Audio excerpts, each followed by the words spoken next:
Bienvenue dans sa parole en profondeur.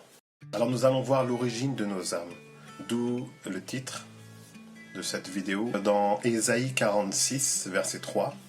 Écoutez-moi, famille de Jacob, vous tous qui restez de la communauté d'Israël, je me suis chargé de vous depuis le ventre de votre mère.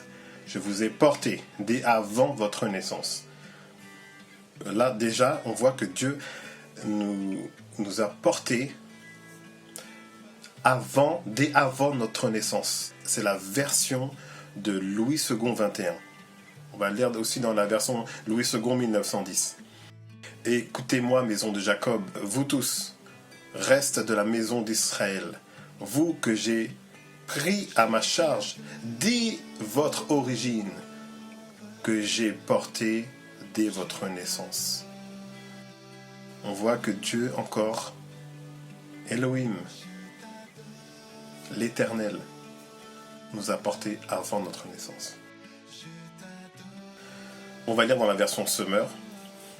Écoutez-moi, gens de Jacob, vous tous qui subsistez, du peuple d'Israël, vous que j'ai pris en charge dès avant votre naissance, que j'ai porté dès le sein maternel.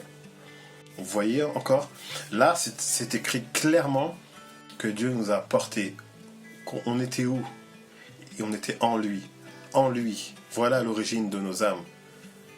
Il y a des trésors cachés dans la parole de Dieu et il suffit de la lire pour comprendre. Et c'est clair et net que Dieu nous a portés où on était. On était en lui. C'est pour ça que, comment il a créé l'homme déjà? Comment il a créé l'homme dans la Genèse? Il a soufflé dans les narines de l'homme. Et il a pris vie. Et avait l'Esprit de Dieu en lui. Adam a eu l'Esprit de Dieu en lui. Il a soufflé. Donc, où était la vie? Elle était en Dieu. En Dieu. Il est écrit, faisons l'homme à notre image. Je ne sais pas si vous vous rendez compte. Faisons l'homme à notre image. C'est pour ça qu'il est écrit Elohim créa le ciel et la terre. Parce que ce n'est pas Dieu le Père tout-puissant tout seul. Il avait déjà, dès son origine, il avait le Père, le Fils et le Saint-Esprit. C'est pour ça qu'il est écrit Elohim. Elohim, c'est Dieu au pluriel. Et quand on veut dire Dieu tout seul, il y a marqué Eloah. Et Eloah, c'est écrit dans les psaumes, dans les proverbes. On voit marqué, dans les proverbes, il y a marqué Eloah, pour définition dans la traduction en Strong. Ok. Donc, ce que je dis, c'est biblique. Tout ce que je dis est biblique, c'est écrit. Alors, on va voir dans Jérémie, chapitre 1, verset 5, il est écrit, avant de t'avoir formé dans le sein de ta mère, je t'ai choisi. Avant ta naissance, je t'ai consacré. Je t'ai destiné à être prophète pour les peuples. Vous voyez, encore une fois, la parole de Dieu confirme que Jérémie a été créé, avant de t'avoir formé dans le sein de ta mère, je t'ai choisi. Donc, pour le choisir, c'est qu'il a été créé. Vous comprenez bien que avant que l'Éternel l'ait créé dans le ventre de sa mère, il a été créé en lui. Puisqu'il l'avait choisi, il existait avant d'être dans le ventre de sa mère, il est écrit que l'Éternel l'avait déjà choisi. L'Éternel l'avait déjà choisi. Donc s'il a été choisi, c'est parce qu'il existait. Il est marqué, et avant ta naissance, je t'ai consacré. Je t'ai destiné à être prophète des peuples. Donc, comment ça se passe? On était en lui, et avant de nous sortir, de nous insuffler la vie, avant de nous expulser de sa bouche, il nous avait préparés pour faire des choses sur la terre. Et ça, c'est écrit dans Éphésiens, chapitre 2, verset 10.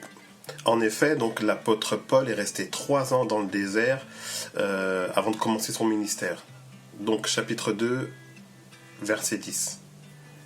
Car nous sommes son ouvrage, ayant été créés en Jésus-Christ pour de bonnes œuvres, que Dieu a préparées d'avance afin que nous les pratiquions, afin de les accomplir. Si on veut dire avec des mots plus simples, on vient de lire la version Louis II. Là, dans Éphésiens, on voit clairement que nous avons été créés par Jésus-Christ en lui. Et j'étais en train de regarder une vidéo par le frère Kevin Zadeh. Quand je l'ai regardé, là voilà, le Saint-Esprit est en train de me dire ce qu'il dit, c'est vrai. Parce que c'est dans la parole. Et j'ai été inspiré de regarder dans Éphésiens. Dans Éphésiens, c'est clairement ce qu'il s'est passé. Donc, je vous invite à regarder cette vidéo. Je mets le lien dans la description de la vidéo. Dans cette vidéo, le frère explique que le frère explique qu'il allait faire une opération banale pour ses dents. Et au moment de l'anesthésie, il commence à voir des choses et donc il voit qu'il sort de son corps et le Seigneur Jésus vient à lui. Donc il l'emmène, il lui enseigne des choses et puis il lui explique comment il a été créé et pourquoi. Et donc il lui a permis de rentrer en lui. Jésus il a fait rentrer en lui et il a vu tout le processus de la création d'une âme. Donc comment Jésus nous a créés, il a pensé très fort à nous, comment on allait être, ce qu'on allait faire pour lui sur la terre, pour lui, pour le Père. Et ensuite, il nous a expulsés de sa bouche, comme il est écrit dans la Genèse. Et c'est pour ça qu'il est écrit, faisons l'homme à notre image. Donc c'est le Père et le Fils qui nous ont créés ensemble. Et on est à l'image du Christ, à l'image du Père, assis sur le trône. Dieu a insufflé la vie dans le corps inerte de Adam. Et c'est ainsi que Jésus nous crée. Il nous expulse de sa bouche et nous met dans le corps de notre mère. Une fois que l'homme et la femme ont eu un rapport. Voilà le processus de la vie. Jésus continue à créer des âmes et à les envoyer sur la terre. Je vous exhorte à lire ces deux passages-là et de regarder la vidéo du frère Kevin Zadeh dans la description de la vidéo en dessous. Voilà, j'espère que cette vidéo vous a béni, qu'elle vous a enseigné, montré des choses plus profondes. Nous sommes dans sa parole en profondeur et je vous dis à bientôt pour la prochaine vidéo et on parlera de l'amour de Dieu.